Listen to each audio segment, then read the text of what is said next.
Hello guys and welcome back to LOL Esports in a week and well, let's just get into this basically.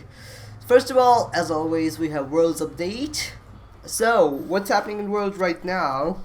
Currently, we have TES winning against Fnatic in a reverse sweep fashion, which was like first time happening in the Worlds ever. So it's really impressive that TES was able to do it. Like Fanatics were already winning their first two maps. It was literally looking like they're gonna win everything, and like the third map and they're gonna end it all.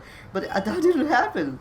TES managed to like continuously go, like move forward with their wins, and after third map, fourth map, and it ended up being the 5 map series, full 5 map series, and TES ended up top esports ended up winning against Fnatic. That was a really interesting match to see. Like Reckless and Hillisang were looking so good at the bottom lane, and they were literally looking like one of the top ball laners in the whole world stage right now, except Perks and Mickey.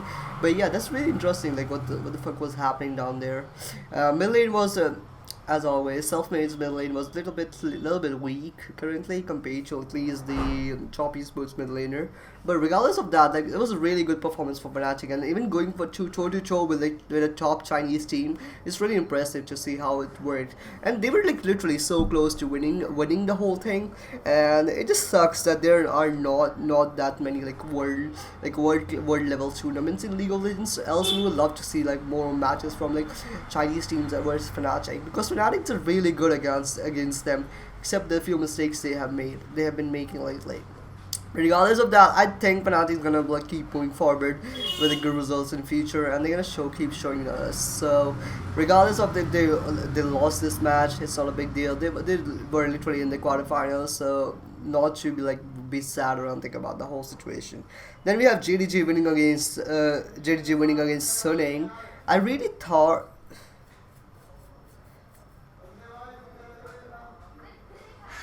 And then we have Sunin winning against JDG. So I really thought JDG will literally win this one, because Suning, like even though they were like top in their brackets in their groups, they were top in their groups, and how they destroyed G2 pretty much.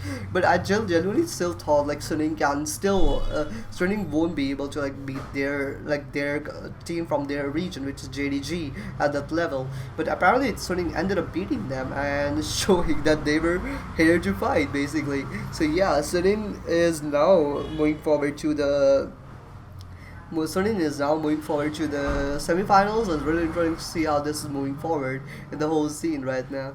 If you move forward, then we have G2 winning against Genji, basically destroying Genji pretty much with a 3-0, each quick 3-0 fashion. And Genji was, except Genji's bot lane, which was Ruler.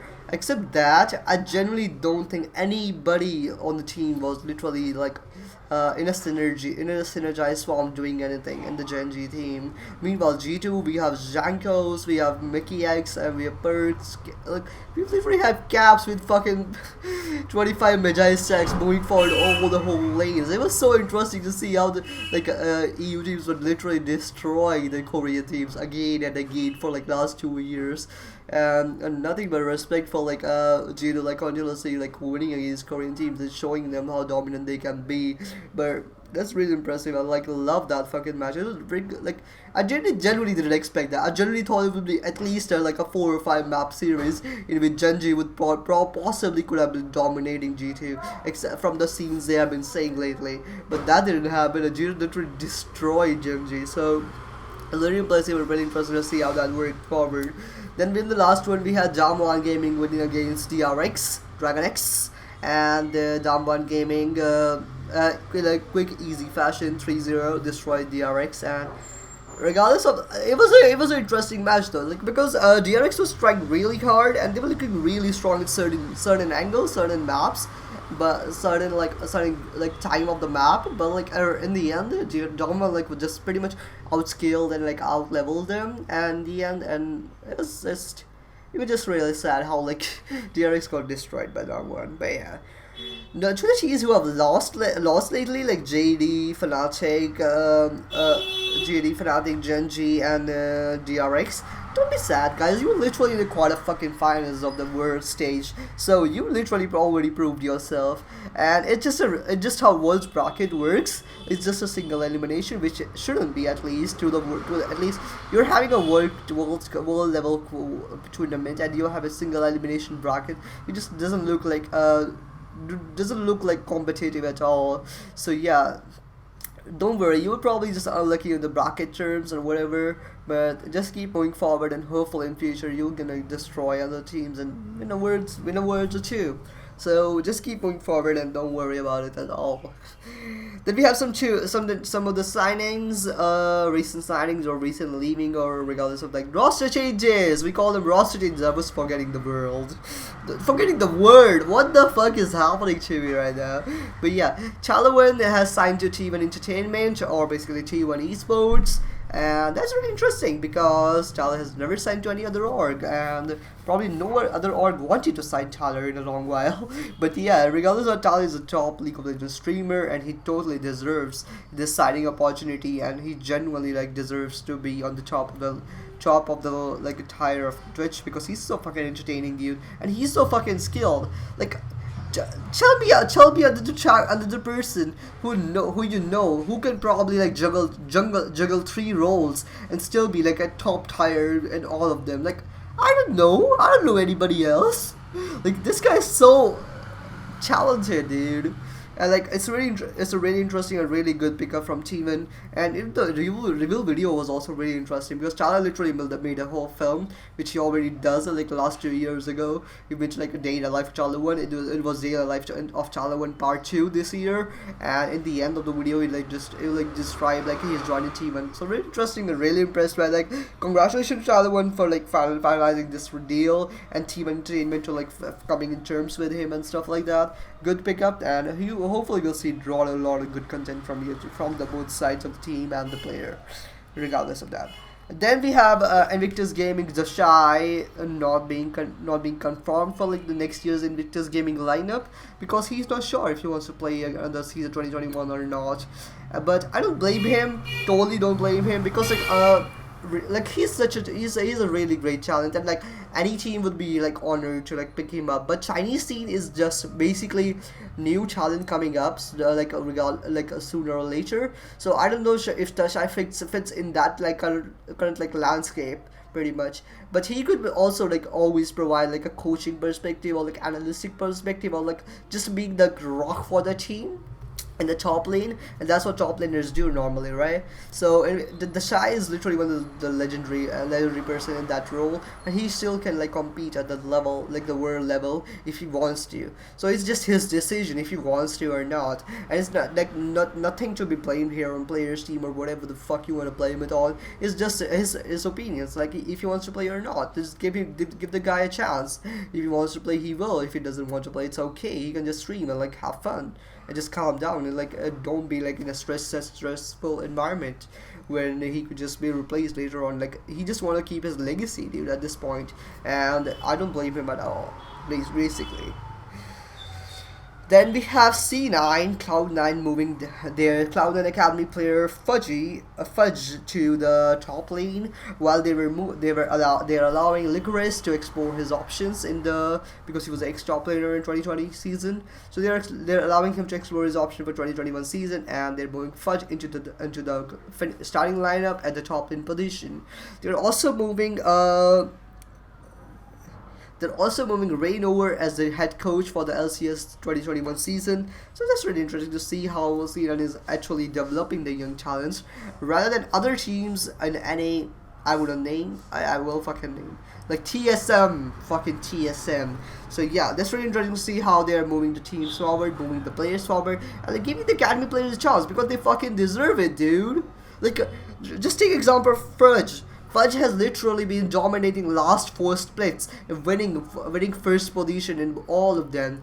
Then again, before that, he was in OPL, literally winning 2 last splits. Like, this guy fucking deserves a chance, and he's moving to the LCS starting lineup is literally nothing but a really, really good opportunity for him, and I wish and I hope he succeeds. Really.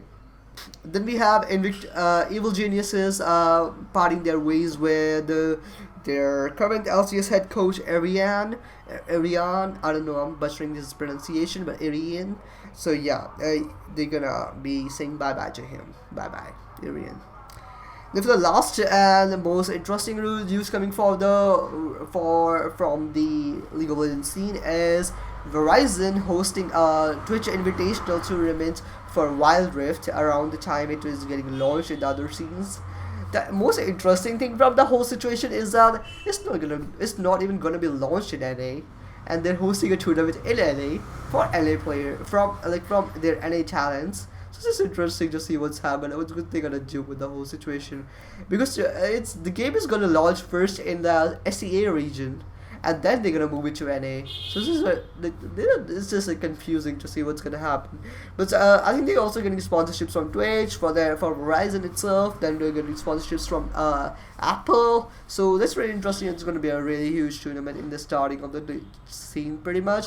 But moreover, I really wish they continuously keep it forward and moving forward, continuously host the tournaments for Wild Rift, because the scene needs to be developed sooner or later, and this scene needs a lot of work to develop. It's not gonna just be like a Riot being like, oh, we host one tournament and just leave it to die, because like mobile esports has really been developing lately. I really hated that word. I really hated mobile esports earlier, but more and more I'm seeing right now in the current environment, the mobile esports is running so rapidly and it's growing so well that that Riot could really be useful in that stream, and like moving the whole esports scene forward if they try to do this. And Wild Rift could be that game which could like change the whole revolution in the mobile esports if Riot try to like fit their whole ecosystem, and they fit themselves into the whole system and try to produce more and more tournaments every year. So it's really interesting to see how they're gonna move forward with the whole Wild Rift situation. But I wish really good luck to all the teams of the players, and hopefully we'll see more and more tournaments and more matches for the first time. I'm really hyped for the Jado match with coming forward against Damwon, and then we have the TES against Suning. I don't know, I don't care about the TES. It was the Suning match. It's possibly going to be a slaughter with the TES, but TES has shown their weaknesses and Suning hasn't. So it's really interesting to see if Suning can be able to beat them. And if it's going to be Suning against G2 in the finals, which I'm praying for if G2 wins this one. Oh, it's gonna be a really interesting match of the finals.